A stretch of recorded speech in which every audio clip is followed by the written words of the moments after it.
தற்போதைய அண்மை செய்தி. சட்டப்பேரவையில் முதலமைச்சர் மு.க.ஸ்டாலினிற்கும் எதிர்க்கட்சித் தலைவர் எடப்பாடி பழனிசாமிக்கும் இடையே காரசார விவாதமானது நடைபெற்றுக் கொண்டிருக்கிறது. இதில் யார் தூங்கிக் கொண்டிருந்தார்கள் என இபிஎஸ் எழுப்பிய கேள்விக்கு முதலமைச்சர் மு.க.ஸ்டாலின் பதிலளித்திருக்கிறார்.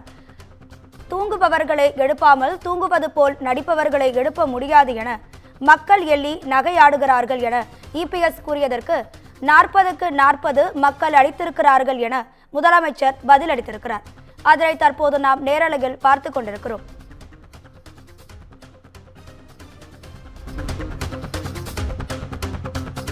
சாத்தனூர் அணையில் இருந்து முன்னெச்சரிக்கை இல்லாமல் தண்ணீர் திறக்கப்பட்டதால் மக்கள் பாதிப்படைந்துள்ளனர் என எடப்பாடி பழனிசாமி கேள்வி எழுப்பியிருக்கிறார்.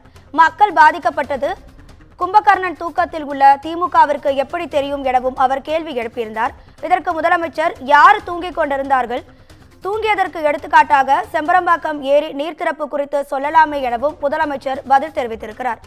தூங்குபவர்களை எழுப்பலாம், தூங்குவது போல் நடிப்பவர்களை எழுப்ப முடியாது எனவும் 40க்கு 40 மக்கள் அளித்திருக்கிறார்கள் எனவும் முதலமைச்சர் மு.க.ஸ்டாலின் பதிலளித்திருக்கிறார்.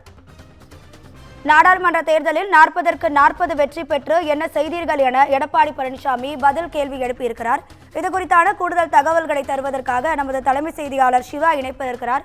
சிவா வணக்கம். சட்டப்பேரவையில நடந்து கொண்டிருக்கிற நிகழ்வுகளை விரிவா சொல்லுங்க.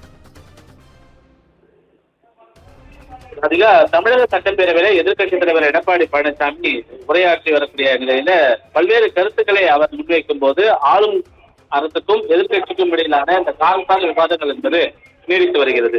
குறிப்பாக எடப்பாடி பழனிசாமி பெஞ்சல் புயல் தொடர்பாகவும் மாநில ஆய்வு மையம் விடுத்திருந்த ரெட் அலர்ட் தொடர்பாகவும் பல்வேறு கருத்துக்களை அவர் தெரிவித்திருந்தார்.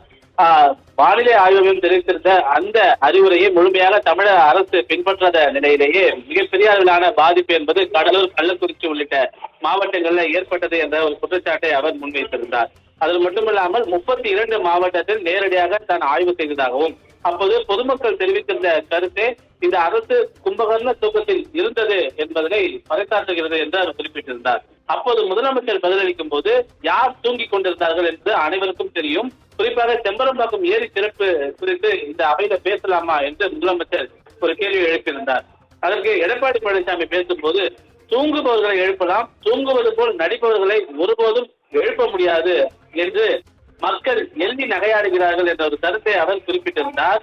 அப்போது முதலமைச்சர் பதிலளிக்கும் போது 40க்கு 40 தொகுதிகளையும் மக்கள் எங்களுக்கு அளித்திருக்கிறார்கள், எனவே மக்கள் அவ்வாறு தெரிவிப்பதற்கு வாய்ப்பு இல்லை என்று குறிப்பிட்டிருந்தார்.